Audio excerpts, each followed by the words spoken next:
We do. Okay. Okay. So are we rolling? Are the cameras started? Did we get the audio mic set up? Do we have action? I have planted a boom mic in all of your rooms. Shit. Are we actually running? You may find your boom mic. And if you find it, you are free to leave the podcast. Fuck. Until then, Spencer, you can finally get out of the. I was gonna say, can I leave my dungeon? Can I leave my dungeon if I find the boom mic? if you find the boom mic. But here's the thing. Until then, I have you as the opposite of a captive audience. You are captive performers. Oh, yay. That's a little scary. Oh my gosh, I thought. Oh wait, no, that's a dildo. My fault. They look That's so a similar. surprise tool that'll help us later. This is why is it so fuzzy? Anyway. What? That would not be comfortable. Nope. Uh, That's why I asked. Anyway, hello everybody. welcome to this energy. Ladies and gentlemen, welcome back to the show. Strange, Weird. strange energy that I'm feeling in the studio today. I am eating Yeah. nuts and goldfish. Nice. And I would like feedback on that statement. I don't know how I feel about that at all. Cool. I was thinking about it and I was like, you know what? I'm just gonna leave it. I'm gonna leave it alone. Goldfish don't have nuts. I said nuts and goldfish, not the goldfish's nuts. Nuts are better than goldfish. Debatable. Guys, the snack that smiles back. Yes. Oh no. Children. Anyway. What? Who would like to start this thing off with a fun fact? I mean, you gotta get past goldfish nuts. Get right into the episode. You just want to go right into skip fun facts entirely. No. We need fun facts. That's the whole point of this. No, Okay. Okay. Fun fact from JD. Hello, everybody. My name is Spencer Birmingham. I play Johnston Davidson, or JD. I feel like I'm stealing another campaign's bit by being like the quirky cleric, so I'm not gonna do that every time. You think You think I have anything original? I'm just stealing from everybody else. Fair. That's how you make a good podcast. The caring cleric of the group, the caring, curious, charismatic cleric of the group, who no longer has six-pack abs, at least Damn it. visible to the naked eye. JD, fun fact. He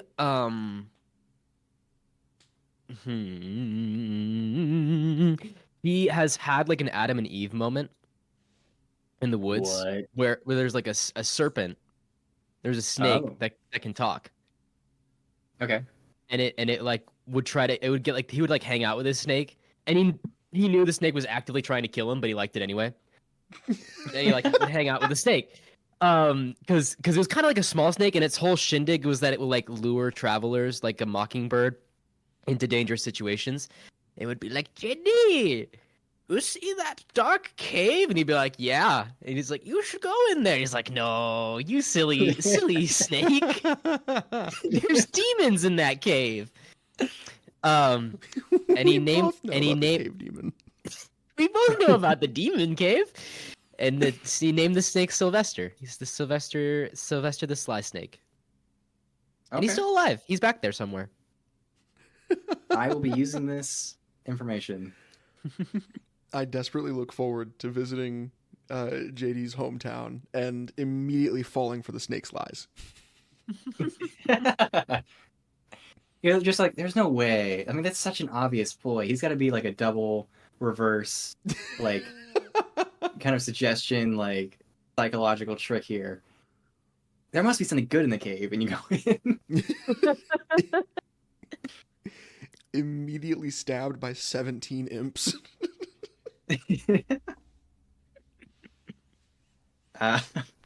Any other fun facts that oh, I don't know if I can say Jesse anymore. I don't. What should I say in your intro now? AT. Yeah, we got AT. AT, we got anything, we got Jesse. Many. What would anything like to tell us about? Ooh, okay. Anything. This is weird phrasing, but anything more than anything, I think wants, like ever since creating Bimley, has very much just kind of been in the idea of I want to create more creatures. I want more creatures around me. Okay.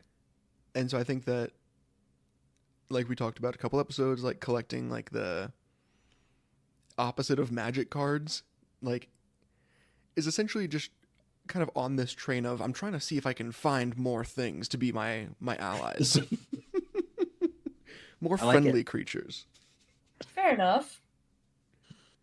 Your adventuring party pulled through on that one. Exactly. All right, Kennedy, hit us with a very stunning fact. Krem has 3 hidden tattoos. Oh shit, that's a big one. I was not expecting that. And if you find them, you find them. If you don't, you don't. I don't like the implications of that. Fred, Well- let me explore you. Let me see all of you. No, I didn't like when Wow. you said that. no, don't like it. I don't Don't like it. that. Hate it. Hate it. Hate it. Hate it. Hate it. Hate it. Hate it. Hate it. Hate it. But Hate it. that fact is Interesting. fun. Krem has 3 tattoos that are hidden. Yeah, fair enough. All right. Anybody want to ask anybody anything about a character? Mollywog. I like Mollywog. Oh, yeah. I'm Mollywog. down for Mollywog. Yeah, I'm down for or quick. What's the name of the guy? The Genki? Garrett Yankee. Genki. I'm also very down for Genki. He's a mysterious boy. He's mysterious, and I kind of want to know more about him. But Mollywog's good too. Genki.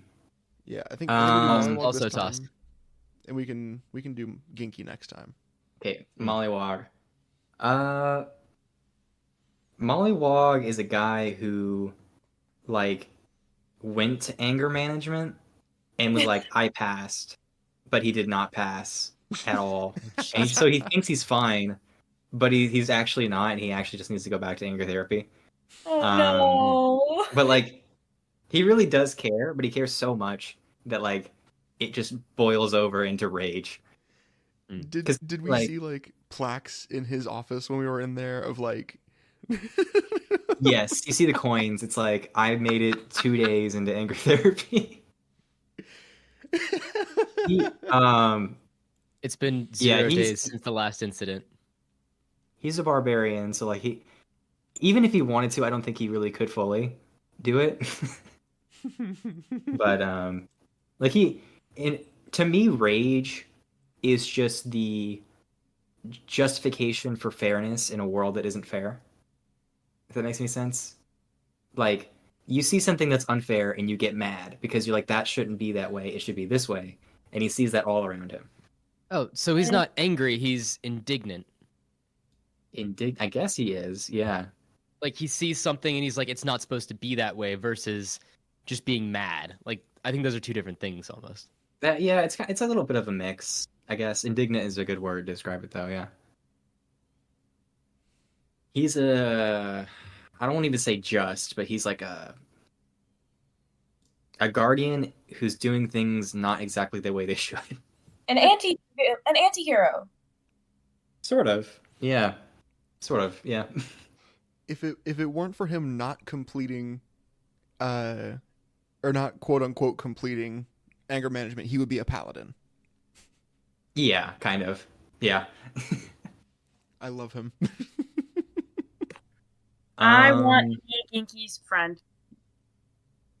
I like This wasn't Genki. Ginky though. This is Mollywog. Oh, wasn't it? Millywog. Sorry. No, I hate that bitch.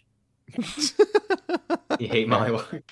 Yeah, I'm not a fan. Fair enough.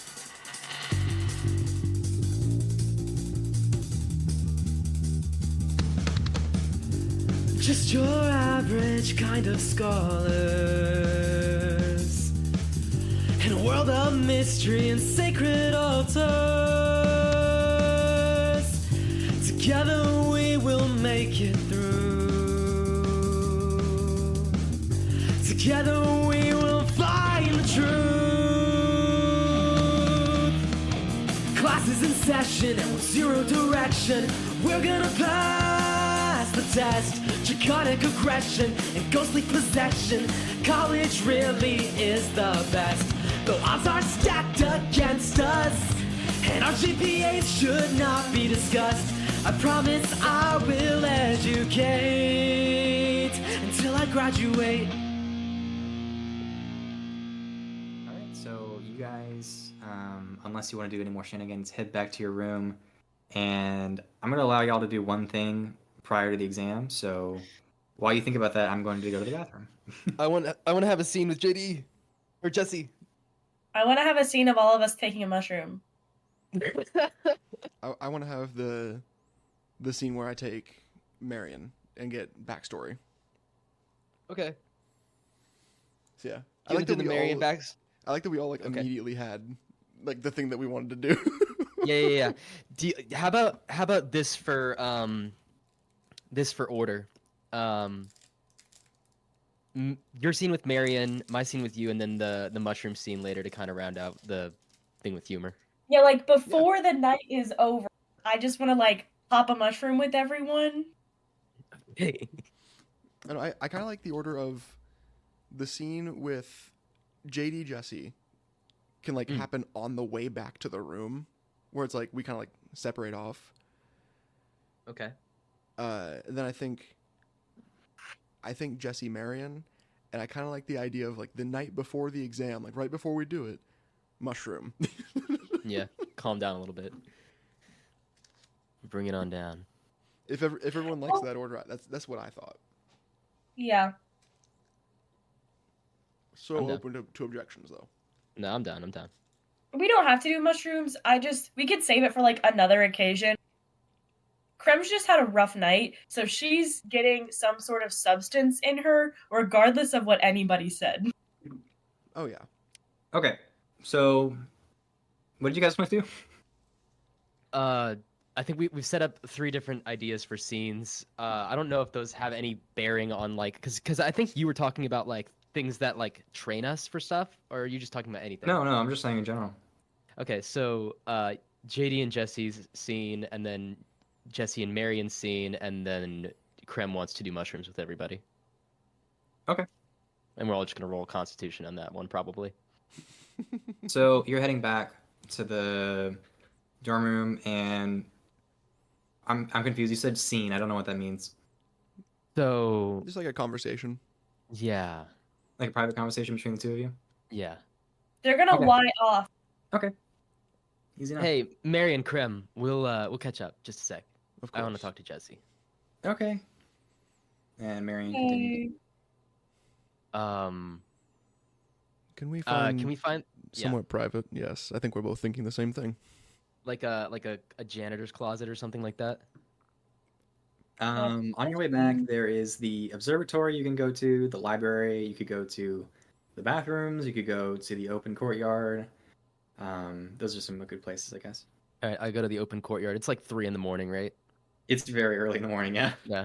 So open courtyard, just you and me outside on a crisp evening in the mountains, and yeah, I think we just sit down on a carved bench made of stone out in the courtyard next to the archery range, and look up at the sky.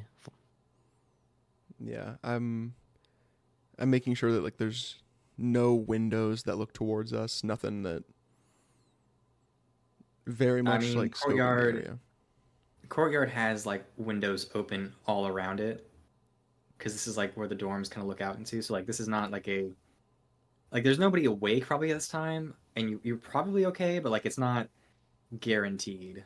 Is there like a corner of the courtyard that has like kind of like You plants can go and like the stuff like that? stables. You can go in some bushes, I guess. I'm just saying, like if you sit on a bench in the middle, it's not going to be entirely hidden. But How about this? Can we like flip up on top of a roof? oh yeah, absolutely, you can Yeah, totally on do like that. the roof of the building. That's cool. So we crawl up on a roof with our backs. Like there's a chimney or like an output above the kitchen that we have positioned between us and the main part of the courtyard where people could kind of look up on the roof and see us. We're hidden behind it. Okay.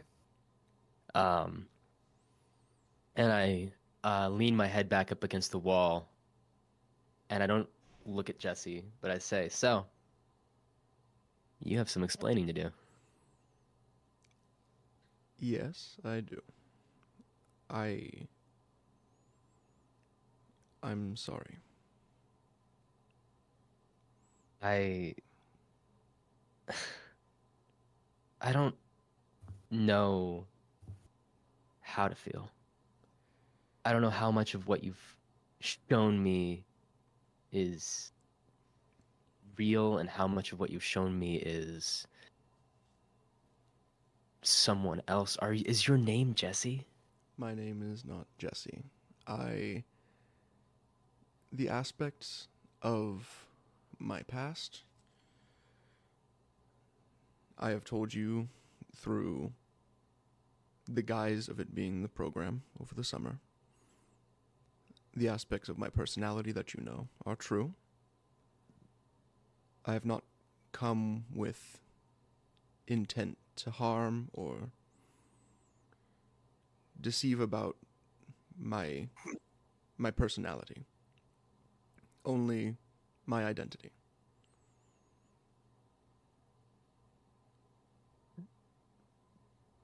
JD pulls his hair back over his ears as a little stress relieving thing. He kind of runs his fingers through it haphazardly and blows out air through his puffed out cheeks and just says,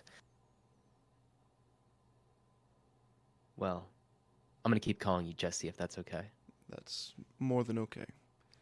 If you're looking for my real name, you may call me anything. Literally anything, or do you yes, mean... the word anything. Okay. It's a name that the real Jesse gave to me. People call me JD. Can I call you AT? Of course. But if we're around people outside of our small group, stick to Jesse. I do not want to be found out until I can bring him back. Well, AT, Mm-hmm. I have to tell you two things. I still value the time that we've had together. I think it's real. However,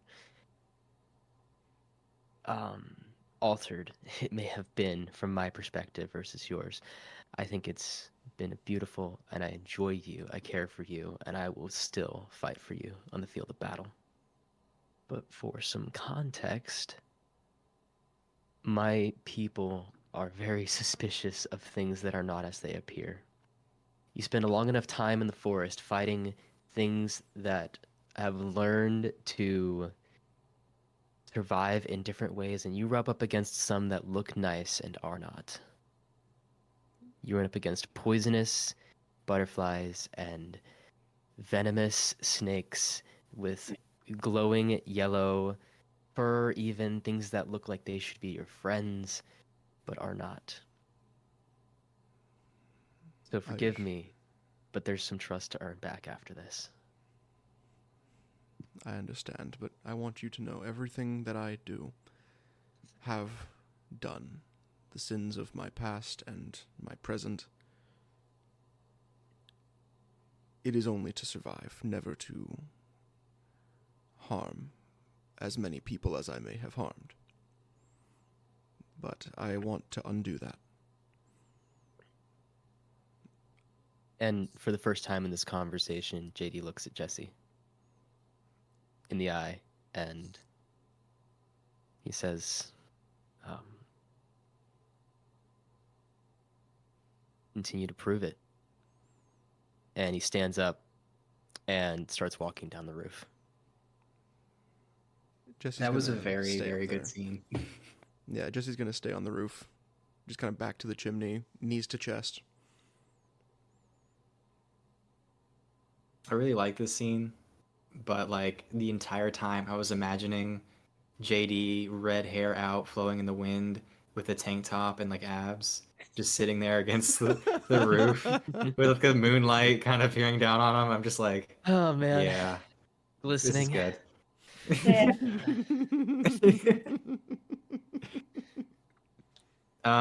Yeah, so y'all don't want to do anything else. We can go on to your next scene. Yeah, this is gonna be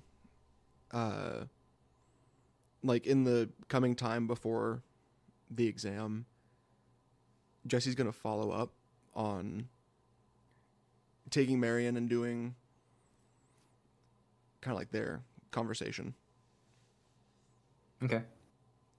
Do you remember what you told her you'd do, or no? Take her to dinner somewhere off of like campus grounds, her choice as to what it is. And I remember that she said something spicy. Okay. So you have to sneak out of the wall to do this, and I'm just gonna say it goes well. And you kind of go out into the woods, and the snow's basically melted. Spring is here, and you spend a good time of your walk kind of in silence. And you know she has like a bag with her. It's not usually with her. And she goes and basically, I'm gonna actually have her roll survival because this will be whether or not this goes well for something.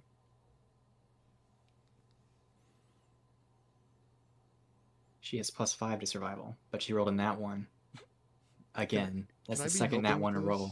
this? Or is this like This is kind of a her thing. okay?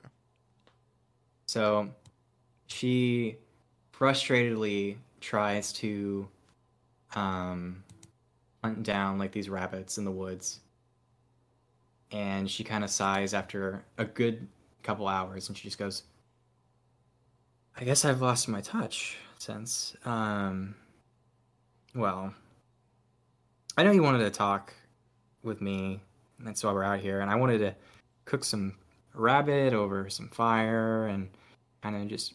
And she takes out some jalapenos and she goes, "This is sort of a delicacy from the fire plane, or so I'm told, and I kind of just enjoy that with you. But I don't really feel comfortable talking about it, but I guess you can take this." And she reaches into her bag and she pulls out the diary she mentioned back in the exam with JD. And it's a very old looking tattered journal. It's like all the pages are all kind of warped from it being in water. The edges are kind of burnt. There's holes kind of scattered about it. And she goes, "You can read this in your own time or now. It's up to you, but just make sure you get it back to me because it's the most important thing that I own." And she starts to walk back to campus.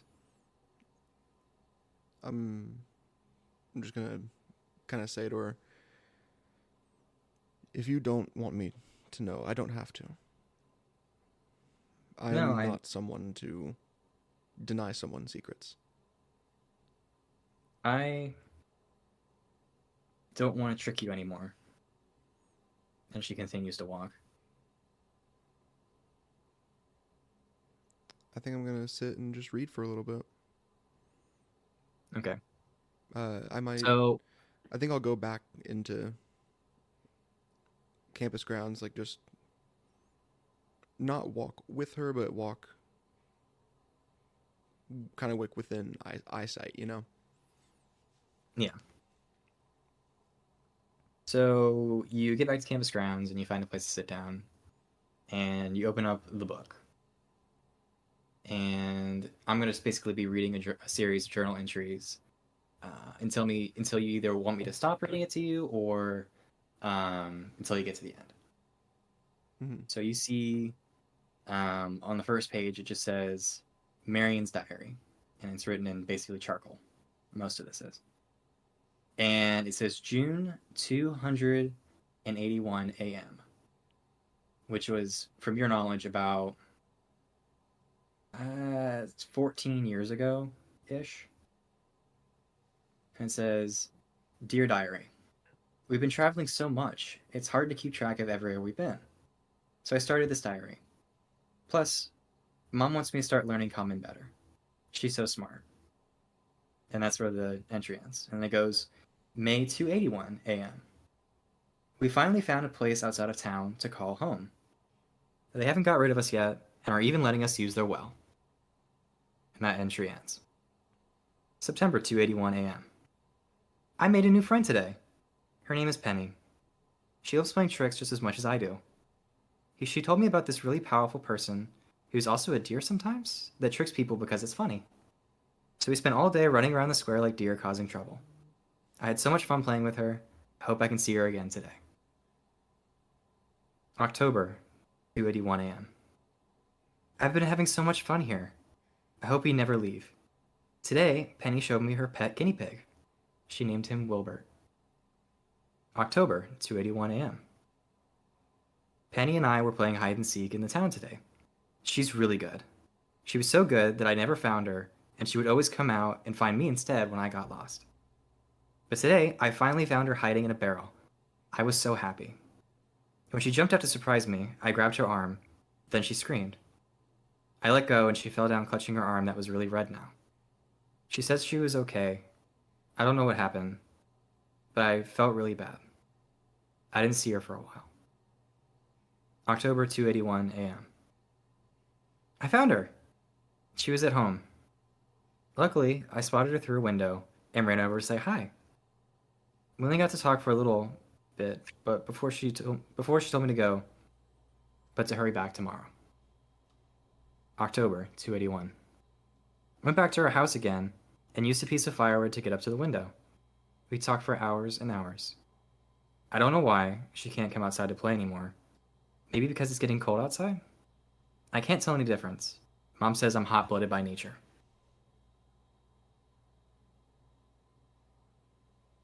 December 2:81 a.m. I was talking with Penny again when her mom came into the room screaming. She opened the window and pushed me away, saying, "We don't want your kindness here anymore." And you can see that where it said kindness, "ness" has been crossed out and it says kind. So the new sentence says, "We don't want your kind here anymore." And then it continues with, "She closed the window and I heard even more shouting. I wish I had stayed, but my arm hurt from where she pushed me. I'm going back tomorrow." December 2:81 a.m.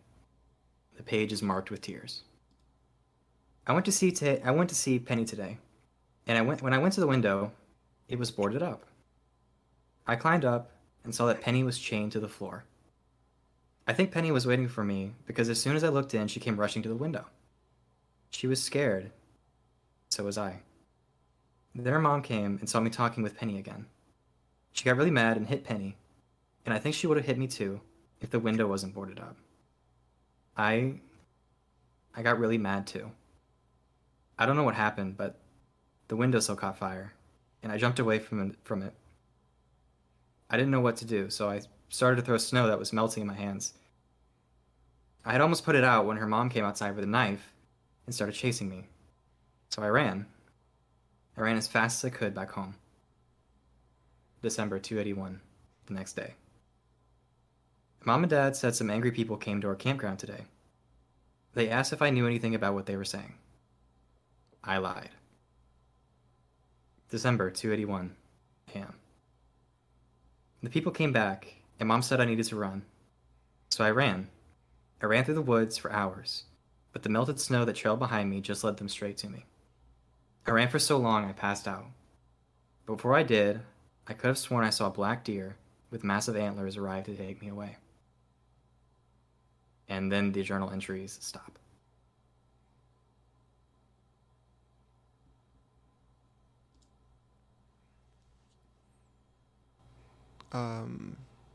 Jesse's going to take a separate piece of paper and just write down, "I'm sorry for the pain of your past. I understand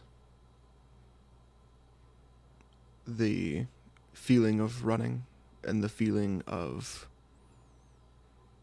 hate that can come from people.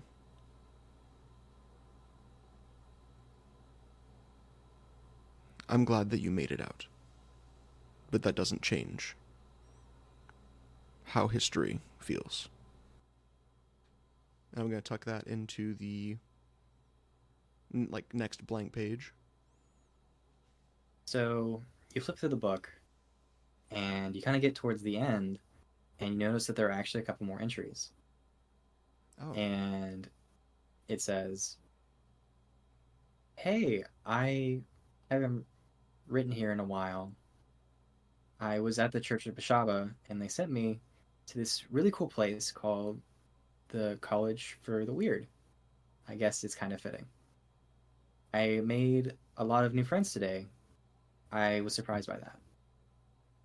And then the next page goes on. "I like my professor, but I like my dorm mates even more.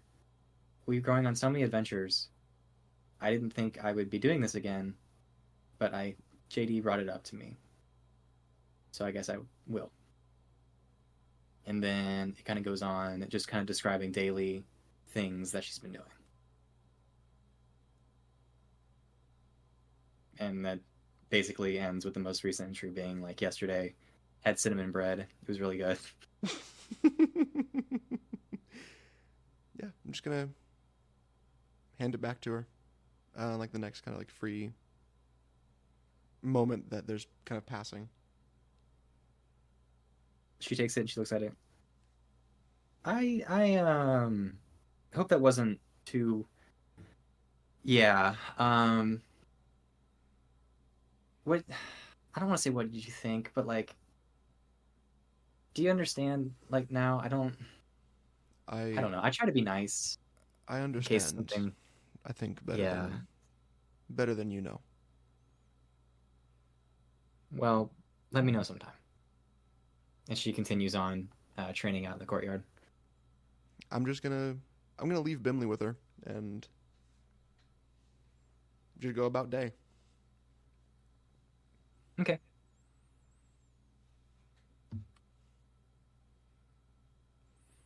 And what did y'all want to do for the next scene? So I've changed my mind. 'Cause the next scene you're is- like, after that depressing ass backstory, you're just like, yeah, I don't know if mushrooms are the deal. I don't think Good. mushrooms are Sorry. what I want to do, and aesthetically, my thing is the last thing. Mhm.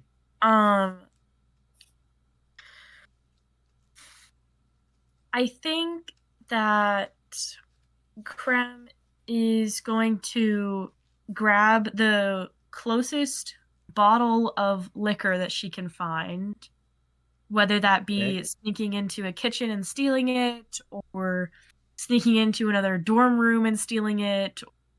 In some way, shape, or form, she's getting a bottle of something. Make a stealth check for me. Okay.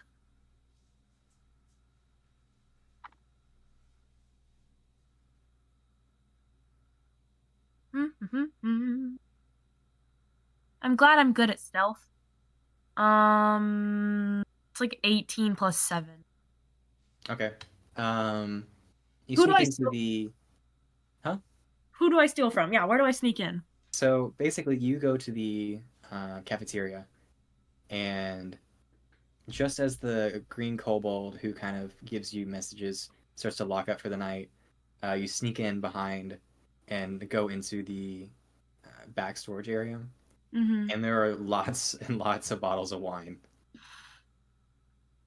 I take just one. I don't need more than one.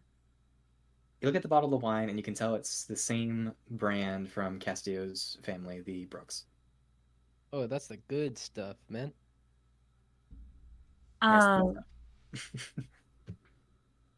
As I do that, I'm going to find a piece of paper and something to write with. And I'm assuming that's relatively easy to. Oh yeah, easy. And then Krem's gonna walk back to the room. And I don't know if anyone's there yet or not. But she doesn't really matter, and it doesn't really matter, and she's not gonna notice them anyways. But she's literally just going to walk into the room, walk to her desk, put down this piece of paper and this pen, and slowly begin to write a letter to her father, not to be sent through the cleave, but to just be sent to him. Mm-hmm. And I'll text you what that letter says. Ooh. And then by the time that I'm done writing, the bottle is empty. Oh boy.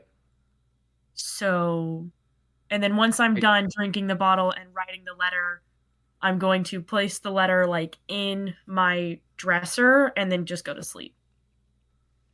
I don't want to alter that if you don't want it to be altered, but I think it could be interesting if, like, because I got off that roof before Jesse did, and I probably just went straight back to the room. And as Jesse's having this interaction with Marion, I think I might have stumbled in on like the last scribbles of your quill on that paper and like you finishing off the bottle of wine, if you wanted to have that play out.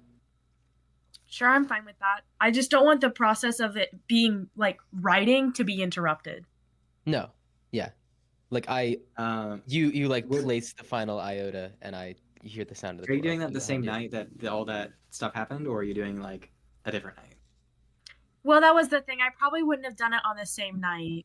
Okay. You know, the thing Because- was over like the course of a couple days, probably. Oh, okay. Yeah, because I more than likely after that night, Krem just went to sleep. Okay. So this would have been like later on. And I might have intentionally done it when I knew that y'all would have been gone. Yeah. So that I could just like sit and do it and drink the bottle and do what I need to do to get it done. Yeah, okay, then that's all you. Okay. So yeah, that's what my action is before we take the next exam. And Andrew, I'll send you that letter. I've been typing it since they've been describing their things. But I'm not done yet. So Are y'all ready to continue on to the exam? Yeah, absolutely. Who's our professor this time? Professor Brand. Yeah, that's my Brand. teacher. It's gonna be fun. oh, can I heal? Can I full heal? Actually, Nope, too late. The intro started. No healing during the intro. Can't I heal am during the long intro. rest. I am long resting. Did we level up? We're gonna get there. Don't worry. We did. I I'm promise. pretty sure he said that like we level up after every time we do like 3 weeks of like long things, right? I think it's exam stuff, basically, when you level up, Oh, okay. Heard. or whenever I deem fit. So Yeah, he Or didn't whenever say you no keep right it. there. we'll see. You are the DM. Yeah. So you begin by meeting up with more people than usual. You meet up with Slaron, you meet up with Castio, you meet up with Arcus, you meet up with the last one, god damn it, Zormash. And you guys all kind of meet together with Professor Brand, and you're walking down the long, winding pathways into the unknown. So, is there anything you guys would like to do on your kind of walk down? I feel like I should, but I don't. Okay. JD glances at Slaron and makes insight. Yeah, make an insight check.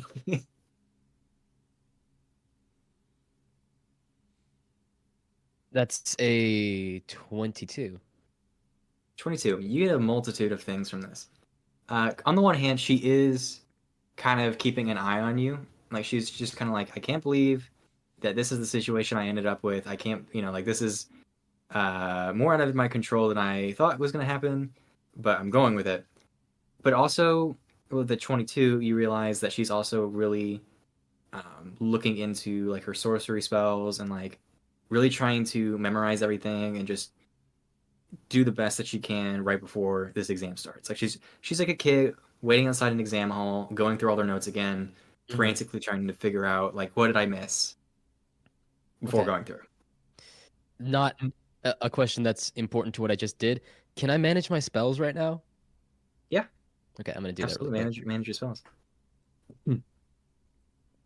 So as you're wandering down, Professor Brand goes to I'm gonna say you, Jesse, and Cassio, and he takes both of your hands and he plops down a token of anti-magic into it, and he goes, "So, highly unusual, but I'm glad to partake in this exam process. It should be easier for someone of my skill to watch over two groups.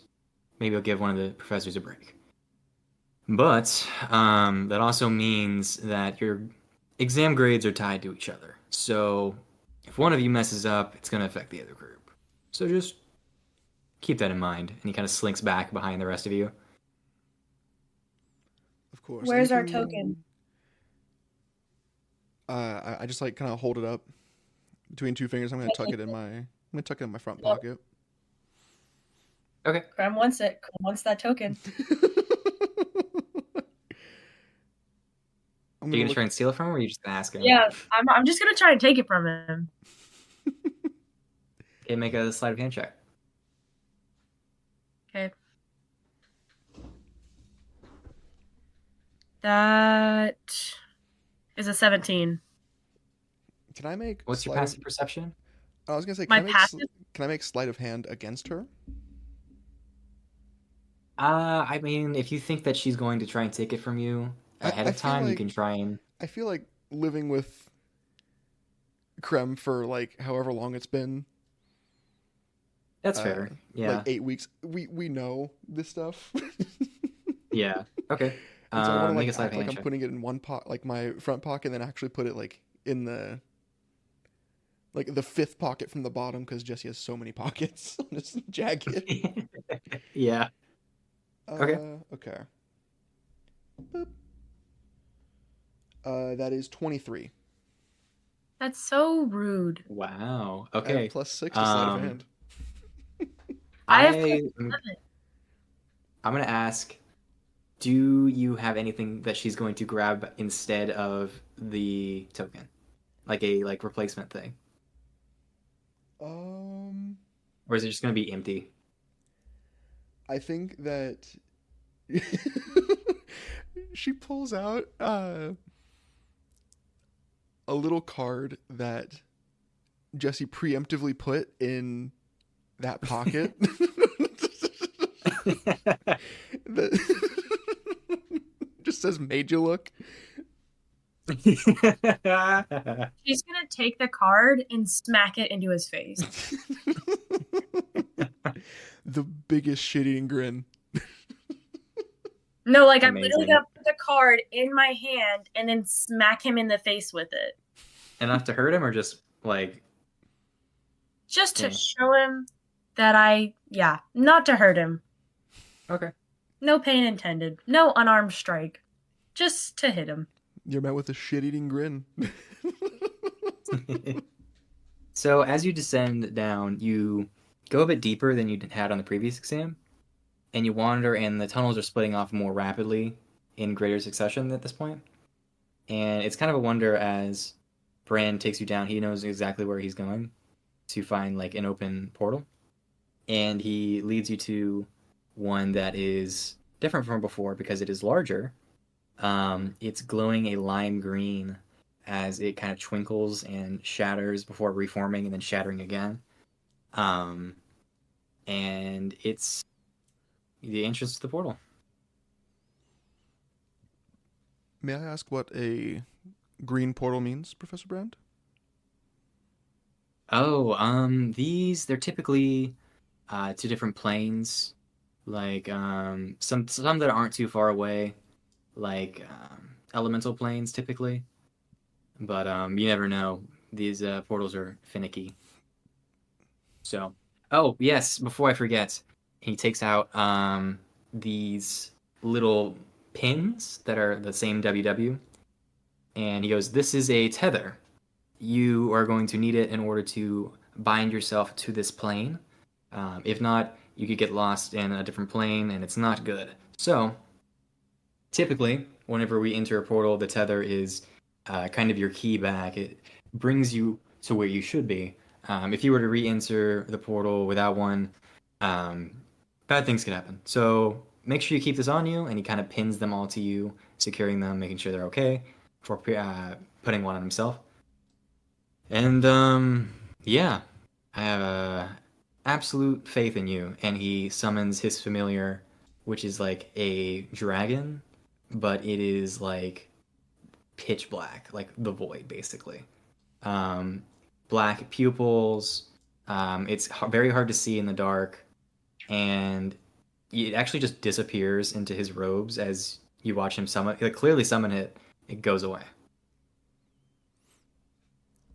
Also, last time we were given funds to sustain us on the inside. Do we receive that for this mission, or is this different? Considering we're in 2 groups here, I think it's best that I hold on to it in case you need any. So come to me to request it. Understood. How much can we request? I will let you know if it's too much. 5,000 gold. He just looks at you. He doesn't respond. He just looks at you. You're not letting me know right now, man. You're going back on your promises. He's just looking at you. He's not saying yes or no. He's just saying, yeah. You don't know what he has in his inventory. All right. Can I make an insight check? Yeah, make an insight check. I'm gonna just roll that in D&D Beyond. It was a natural 1. I don't know what's going on. Dude, he definitely has 5,000 gold on him. He's holding out on you. He's holding out on you for sure. My eyes He's keeping narrow. that money for himself. My eyes narrow at him. All right. I look around at the others. Is there anyone that has anything else to say before I somersault into this portal? I don't. I somersault into the portal. As you do. While she's saying As you do, you hear a voice coming down from the tunnel, and it's Yidril. And he's like, I have something to say. Oh, God. That's who I wanted to talk to. Gotta be quicker than that, Yidril! He has a letter in his hands, and it's a red color instead of a normal, like... I can just come back, right? No, once you go through, you're going through. No, because like I got the things that like I can come back through whenever I want, right? The tether, yeah. But for this instance, we're going to say no. You go through, and you hear his voice shattering into a million pieces. And Yidril goes, you guys better follow him quick, because time's going to be a little bit warpy on his end. But, yeah, take this and give this to him. It's really important. I just got it. And he hands you this red envelope to whoever wants it. I'm going to look at Krem.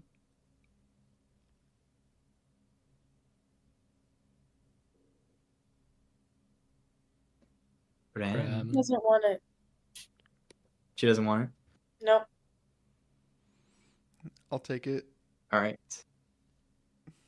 Can I try to reverse as you go it to Krem?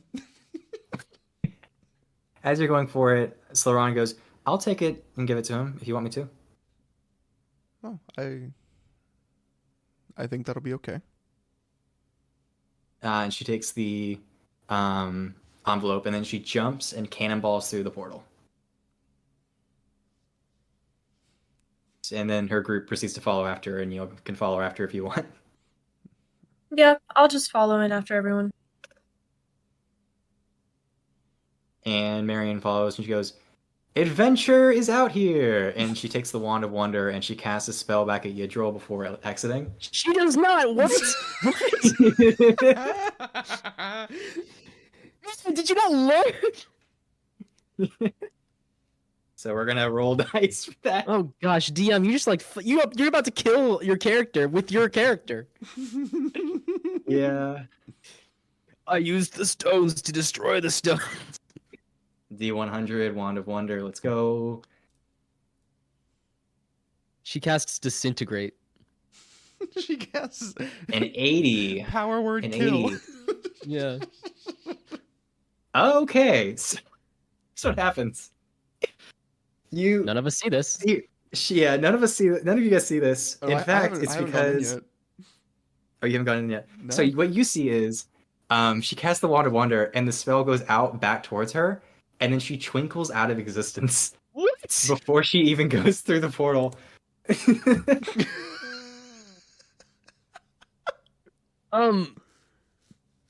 All right, I can't do anything. So that happened. I'm gonna look to Brand. Pran's like, I have no idea, but we should probably follow. Okay. And he pushes you through. Yeah. I'm gonna tuck the little tether into the back of my tie and go through. Can you make a wisdom saving throw for me, Jesse? Oh god, yeah, sure. Oh god, I'm not good at these. Why do I always dump wisdom? What was that? That's a 7. 7. So as you start to go through the portal, you see your true self, and this time you see it raise a hand up towards you without you raising up a hand, and then you disappear, and the world yet again turns into a kaleidoscope as the shards swirl around you, and all of a sudden you feel the wind passing by your face as you are now plummeting through an open sky. All around you, you see just two things. Below you, a sea of open clouds. Above you, the same thing but reflected on the other side. Off to your left, you see a large, kind of bright, kind of blue-ish sun. It's hanging out in the distance. On the right, you see the moon in the sky, smaller than your normal moon, kind of just hanging there, right on the horizon. Hello there, and welcome to the mid-episode break of Spitfire Squires. As usual, this is your loving editor, Hayden, and I'm just coming at you guys with a little bit of a reminder today. We do have social media. We are on Instagram and Twitter/X at Spitfire Squires, and if you follow us there, here's what you can expect.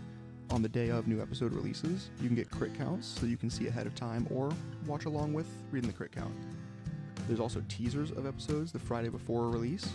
There's also going to be character art on there, and there's other fun things scattered here and there on the account. Also, I just wanted to come in and say thank you on behalf of all of us here in the Squires. We are so happy that anyone is interested in listening to this group of goobers play D&D for a couple hours every other week. We're super happy that we get to do this, and yeah, I'll let you guys get back to the episode. Thank you again.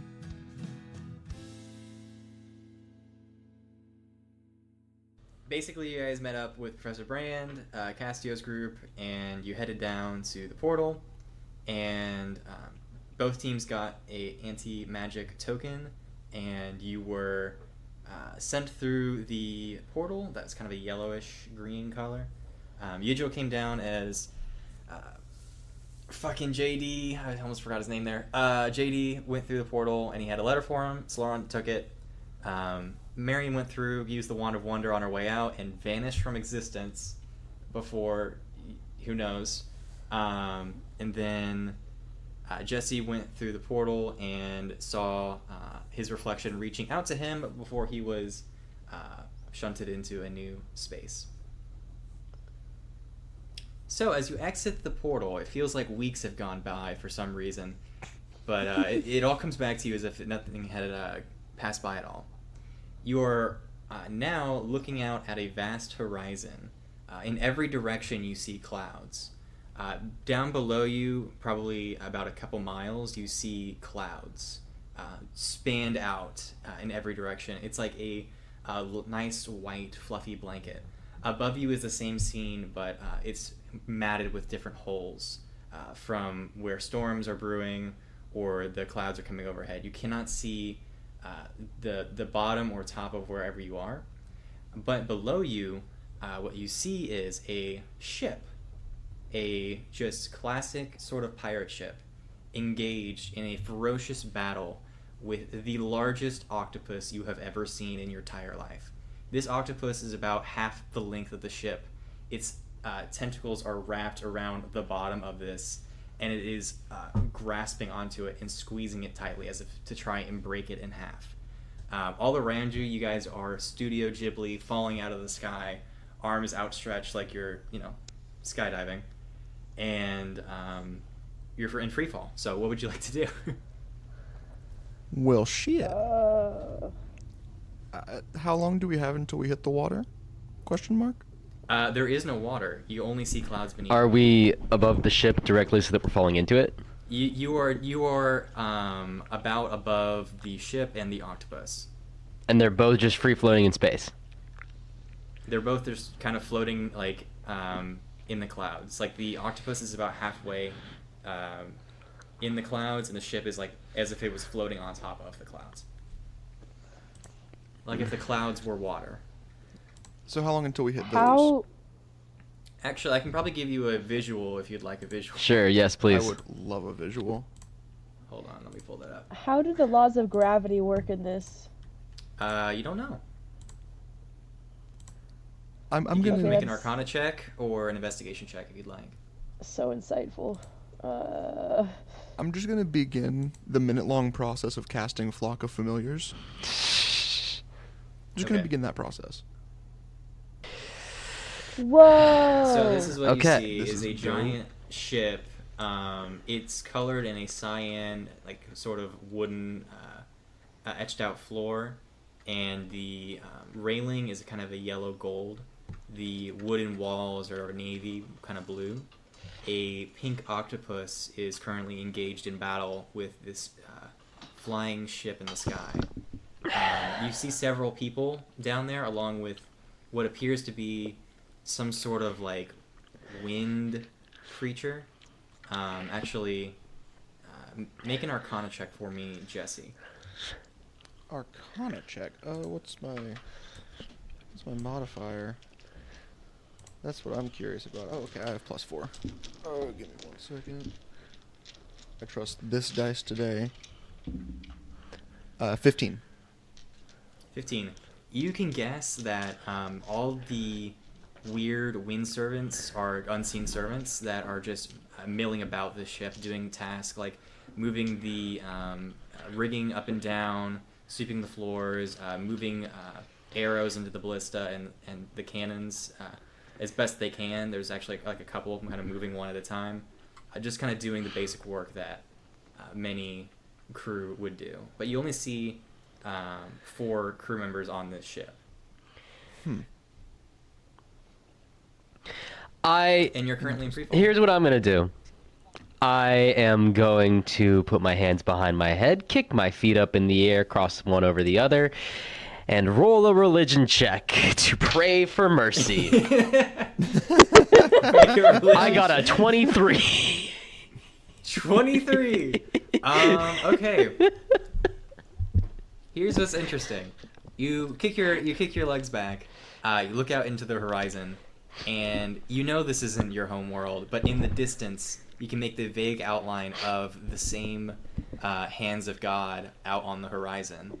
And seeing this, you realize that even in this new place, your God is here, watching over you. And it gives you confidence that you are going to make it through this somehow. Sick. Because you endure no matter I what. hold that pose as I fall to my death. I will roll investigation if Yeah, make an investigation checks. on this, like, yeah, okay. Do I have a That's a minute? dirty 21. A Okay. 21. You're trying to figure out how this thing is flying, or... Well, okay. Like, how is it flying?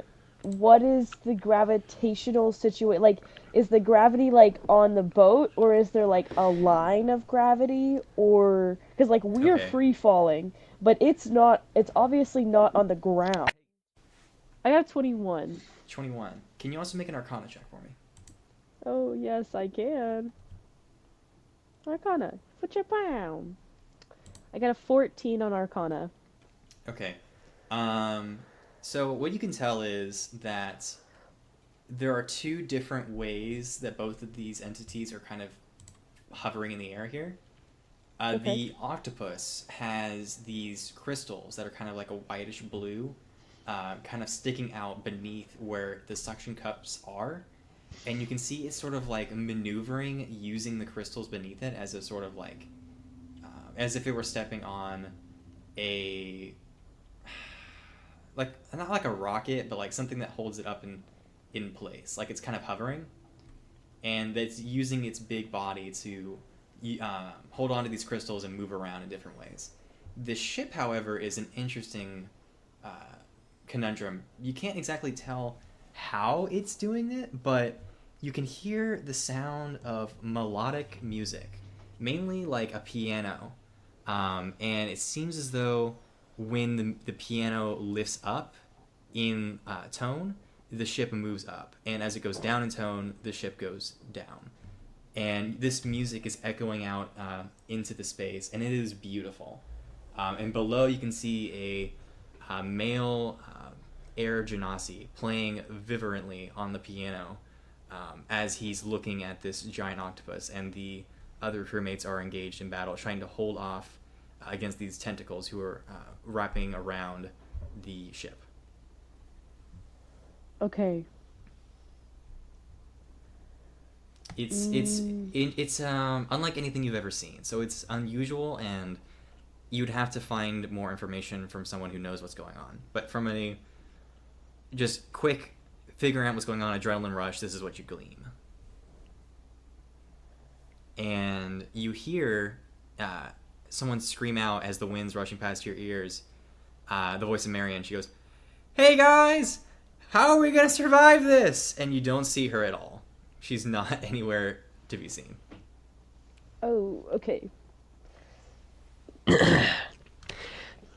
Okay, I think I'm gonna take my now 75-foot rope because I cut my 150-foot rope in half Yes.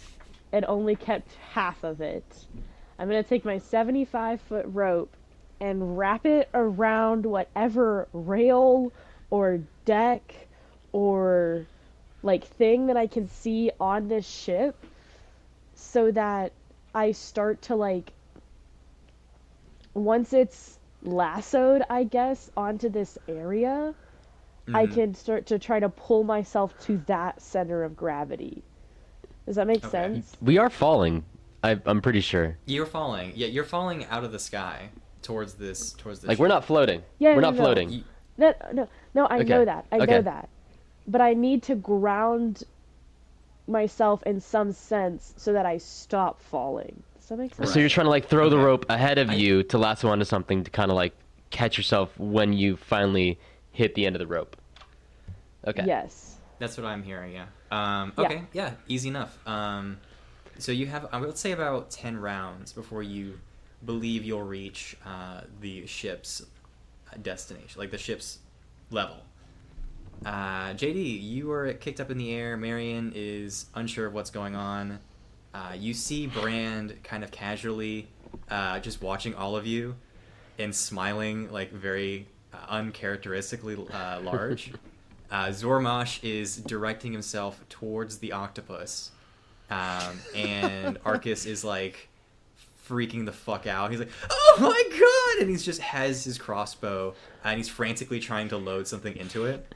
Slaron is looking all around, unsure of what's going on, and you see a stream of something yellow coming out from behind Castillo as you're falling out. Funny. Of the sky. All right. I'm gonna cast Flock of Familiars. Okay, and that takes a minute to cast. Yeah, it takes like a minute. Okay. I'm just guessing that we have enough Um, time to fall down there if we do. You presume. Okay, sweet. Yeah, if I think I've got enough time to cast this, I'm casting it. Okay. And so three Bimleys join Bimley. So And- 3 Bimleys pop out of the air, each one of them slightly different colored. You can see sort of an amber, sort of a white glow, sort of a standard yellow glow as they kind of It's like the come around and different grab. Yoshis. Sort of like the Yoshis Yeah. as they grab your arms and slow your descent. And I'm gonna say, Bimley, Bomley, Bamley, Bumley, carry me. I love them. So Very funny. beautiful. Alpha formation, and the 4 of them are going to like attach to my back and start flapping their wings, and I'm gonna be flying with them. I love Hey, it. hey, I love it so Marion. much. So you Oh see- shoot! Sorry. Go ahead. No, yeah. you're gonna say something. Go. You see like in a textbook, angel from Christian mythology come down with the beetle wings, holding up this yellow covered man, as he descends down safely to the deck. Actually, you fall down, and just as you sink beneath the clouds, you come rising back up and land safely on the deck. So you have made it and passed this survival check. We're going to say you were right about here. I'm just gonna yell at the. I'm gonna yell, Bug Squad, save them! Just send So the you four of see- them after the crew. Captain Esteban Rodrigo. He looks and sees you all falling out of the sky and goes, "What the hell?" And he takes out a feather, and he is trying to figure out which one of you is in the most amount of danger. And for what he can tell, it's going to be Slaron, JD, Castio, and I guess Brand. Because what you see next is Arcus take out his crossbow and load in a arrow with a rope in it, and he fires it into the deck, and the rope goes taut as he swings up underneath the ship and then goes back up into the air, and he's going to make a dexterity saving throw to see if he can land this. Okay. You, Krem, do a similar action where you toss yeah. the rope and swing underneath the ship as the rope goes taut. I would like you to make a strength check for me. Actually, I'm Not going to have... dexterity. I'm going to have Arcus roll a strength check to see if he can hold on to this rope, and then a dexterity check as well. I'm going to have you both do it, because that Oh, makes God. sense to me. Oh no. What happens if I fail this? We're going to find out.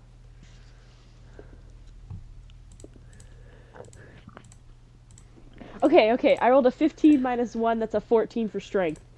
Okay, that should do it. As you grip onto this rope, the rope goes taut, and you swing up underneath the ship. And make a dexterity check for me. Actually, saving throw. That should have been a saving throw too, but whatever. What's the difference between a saving throw and a check? Good question. For all the people who know more about D&D than me, send us comments about how I'm not smart enough to know it. The 22. That's difference a is 22. you are sometimes proficient in saving throws. Yeah. Like I'm That makes I'm sense, proficient yeah. in wisdom saving throws, but my wisdom is +3. So you gracefully swing back up like Tai Lung in the first Kung Fu Panda movie as he swings around that pillar and comes back up out of the clouds of the whip, and you land on the deck with no issue. Arcus is going to Actually- make a strength check. If I was doing Or a saving throw, it would have been 18 plus 7. Oh, so even more gracefully. than I Even asked for. more, yeah. So, He got an 8, so he's going to take some damage as the rope... actually, no, it's on the crossbow, so... He's going to... What the fuck? This dice did a weird animation on my screen. So he's going to not hold on to it as well, and you hear a cartoony, goofy scream as he lets go of the crossbow. can I take the rope that I'm holding? Like, would this have been enough time to, like, whip my rope off of the other end and send it towards him? You want to take your rope and swing it back down towards Arcus so he can grab onto it? Yeah. Or Or not even him grab onto it, but, like, it's in a lasso fashion, so if I could just, like... if I could, like, lasso his feet by the ankles and just make sure he Okay. doesn't just keep falling. Does that make sense? Here's what we're gonna do. He's gonna swing up, and then he's not gonna be able to. We're gonna have a dexterity saving throw to see if he can do this well enough. Dexterity saving throw. He has +8 to that, so he should be fine. He rolled an 11, so he swings up, isn't able to hold on to the crossbow in time, so he swings outward, and he is unable to see where the rope is coming from. So he would have to do more to help him in this situation. But we're gonna go on to somebody else. Yep. Okay, yeah. As you figure that out, Marion, who you cannot see, is out of view, so you don't know where she is exactly. Okay. You see Zormosh collide with the top of this octopus. Okay. As he makes a surprise attack round on it. From And space. this thing is squishy enough. This thing is squishy enough to where he, basically, can just land on it. Like it just the flesh sinks in as he collides with it. So he's gonna make a great axe attack as he swings down into it. It's a 26 to hit, which definitely hits. This is two-handed, so he hits this thing for 13 damage. As you see him fall out of the sky, this green dragonborn swing his axe down at the perfect moment and collide into this pink octopus. And the axe carves down the front of it as he comes down to the main part of the ship. At the same time, you also see, we'll see if this works. Actually, no. Yeah, she's going to make an attack roll as well. You see a...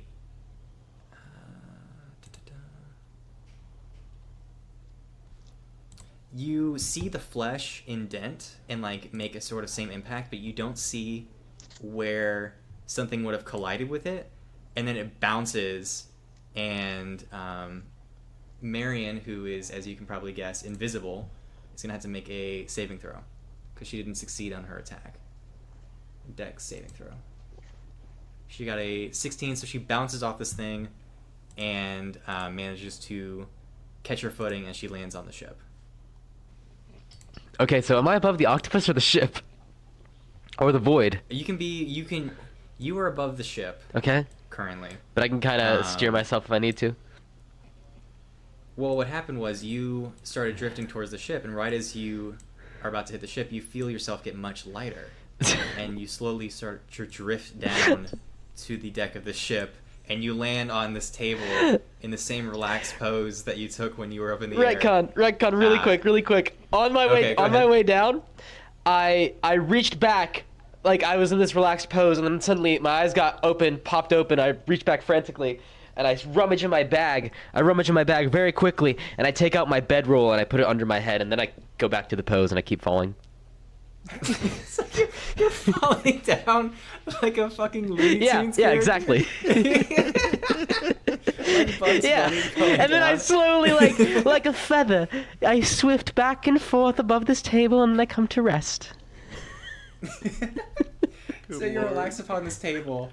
You see an unseen servant come over and take a pillow and put it up underneath your head and pat your head before walking away.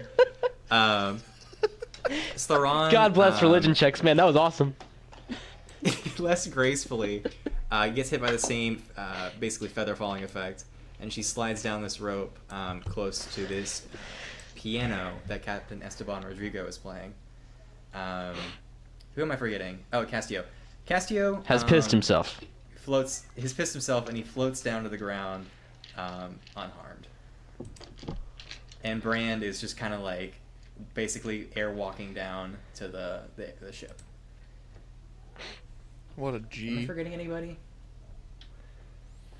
No, I think that's everyone. I think that's everybody? Okay. Yeah. So we're going to come back to you in Arcus. There's so many Brand. people going on right now. Yeah, there's a lot of things. We're not going to have this all happening all at the same time as much, just for this initial start. Okay. But, you see Arcus about here, over on the edge of the ship. And you swung underneath the ship from the, I think, starboard side up to the port side. Krem, where are you on this map? Did I forget to add you, Krem? Is that who it is? Uh-huh. That's it, yeah. I knew I was forgetting to add somebody. Krem, here you are.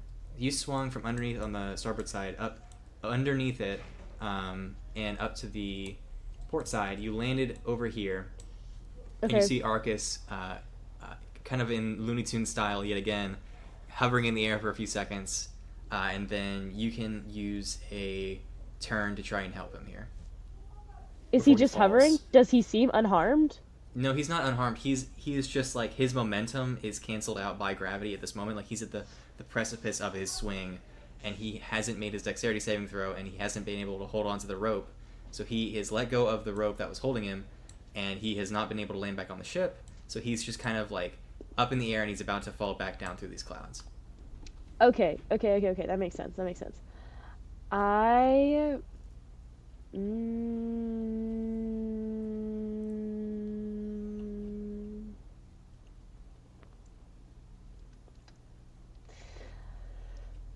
Well, I guess I'm just gonna play cowboy in this instance. Okay. Because I really do think... that like I'm not relying on him to catch it. I'm relying on my ability to like lasso him in some way. Okay. Let's have you make a, I guess, dexterity check. Would that be a dexterity or a sleight of hand check? I feel like it's an attack roll with your dexterity modifier added. Is what it is. Okay. I don't think you're proficient in it, so you don't get a proficiency bonus, but you can get your dexterity modifier added to your attack roll. See if you can like latch this onto him. So just like a D20 attack roll plus my dexterity. Correct.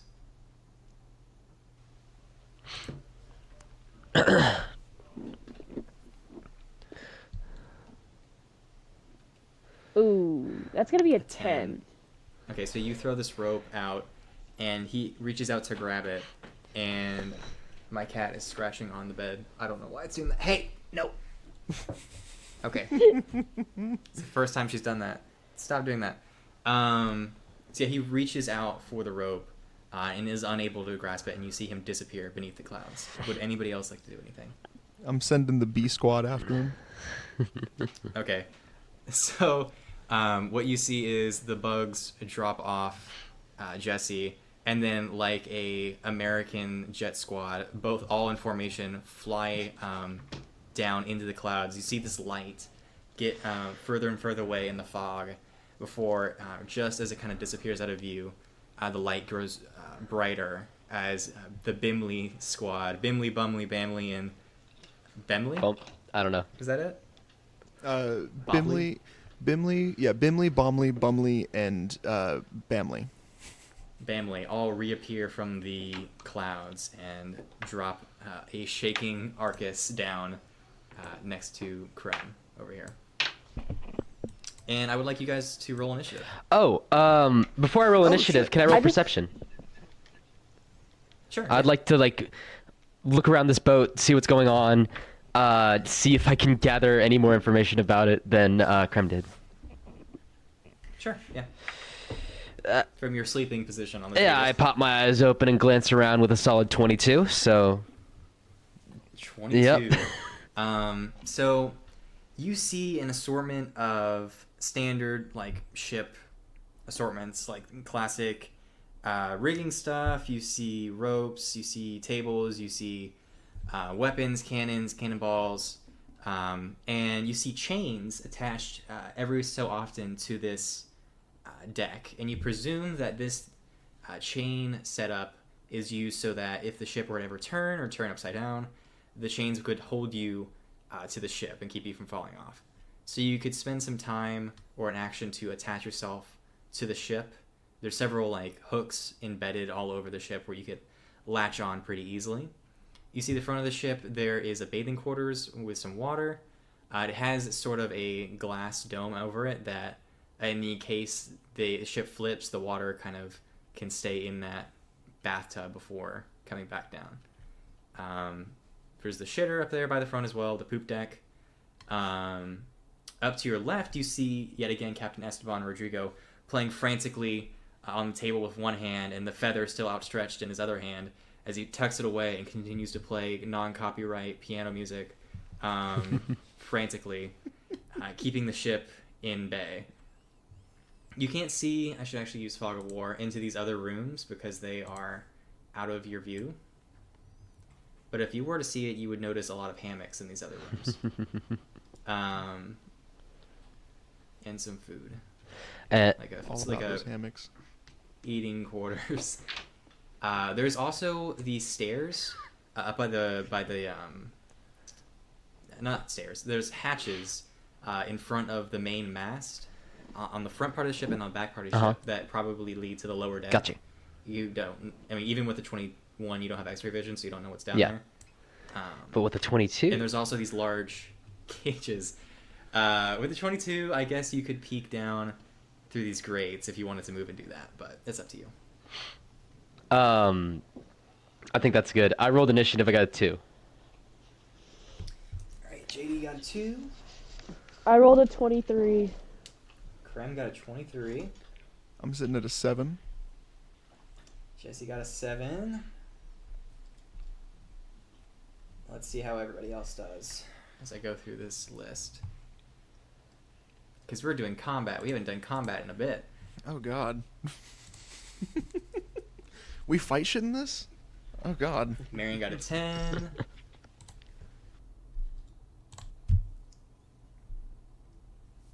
Castio got a 15.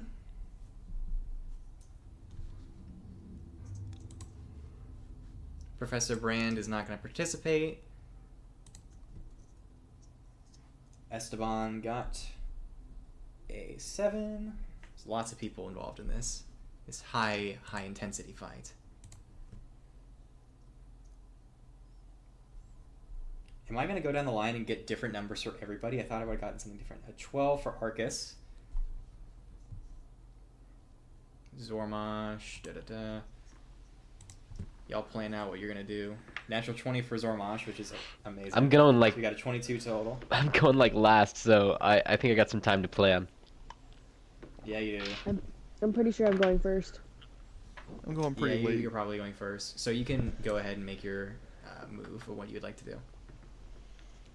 It doesn't have to be combat. It could just be like figuring out what's going on or doing whatever. Mm-hmm.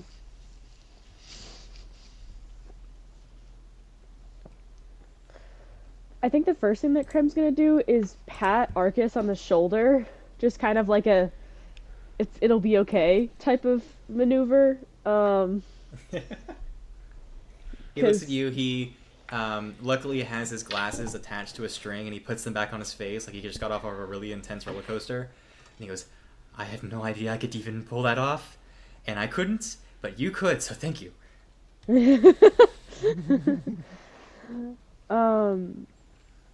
And from there, I'm gonna attack this octopus with sneak attack because it doesn't really know that I feel like it's engaged in this ship at the moment, so it's not necessarily it's engaged focused with another ally, I'd say, for sure. So it's not really focused on me. So I'm going to use this is when I can't remember what my subclass is good for, but that's fine. Because I'm just going to not get anywhere near it, but I'm going to climb up so that I am like in this sniper type of position. Do you see where this is? Yes. You're climbing up to the crow's nest? Yeah. Okay. And I think I'm gonna drag Arcus with me if I can. Yeah, okay, you saved his life, so we're gonna have you make a persuasion check with advantage. You're probably not gonna be able to get it the whole way up the mast, but you can probably get about halfway up. Okay. If you want to do that. Yeah, I just want to like bring him with me because I assume we're both gonna be kind of like snipers in that sense of like this thing. Right, yes. I see what you mean. You know what I'm saying? Yes. So make your persuasion check. What are you gonna say to him? I'm gonna be like, I'm gonna say, do you like getting hurt? Not at all. Okay, well then follow me so we don't get hurt, but we can still attack this thing. Okay. It makes complete sense. You don't even have to roll for that. He's gonna follow you up as best he can after this thing. And that's gonna be my move, just to like set up for the next round. Okay, so you're using your movement. Talking is a free action, so you could fire or do something attack-wise if you wanted to, but yeah. Yeah, no, I'm just gonna chill with that. Okay. That way when his turn comes up, like, he can fire if he needs to. Okay. It is Zormash's turn again, so he's gonna go ahead and just be simple and attack this thing, because he is, classic barbarian. So he's gonna make an attack with his great axe again. He has a 20, which hits, so he's gonna attack two-handed against this thing. He rolled a 10, so he got 14 damage as he's having the time of his life with this thing. You see him slice into this thing, and this purple blood kind of spills out as he slices into it twice, and he's laughing. and he slices into it. And the blood actually is going to outline a little bit of Marion as she's standing there, I guess, on top of the shitter, like this little toilet bit. And she's just like, wipes it off her face. And that's going to be his turn. You see a old tabaxi with a staff kind of run over to the middle part here, underneath this giant blue tapestry mast sail. I was looking for sail. I found sail, guys. And she yells out to everybody, "We've been fighting this thing forever. We just have to get away. Try and get these tentacles off so we can leave." And she is a druid, so she is going to cast a spell at it. She's going to cast Acid Arrow. But rolls an 8, so completely misses. It is now, I guess, this guy named Marcus's turn. Marcus is going to use his entire action to load a cannon and sort of point it at the creature. He's going to run over here and load this thing up with the cannon. That's going to be one action, and then next time he can load it and he can fire it. Slaron's going to go. She's going to kind of rush over to this tentacle here, off to the right-hand side on the starboard, and she's going to use her spell. Let's just do Ray of Frost. And that's a 21 to hit. These are rolling well. And she does 8 frost damage as she unleashes a stream of cold energy into this tendril, and you see it start to break off away from the ship, but it's still holding on.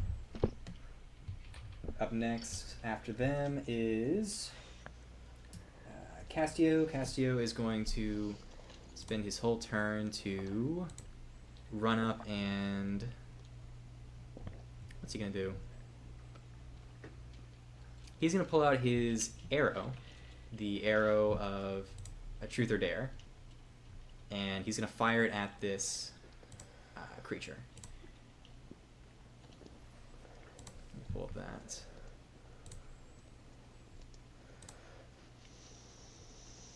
So 20 to hit, so that definitely hits. Everybody's rolling well. Okay. This is completely new for me. How is this possible? So the creature has to make a 15 intelligence saving throw, but an octopus is pretty smart, usually. The stat block I'm using has a -3, so I don't know if I agree with that.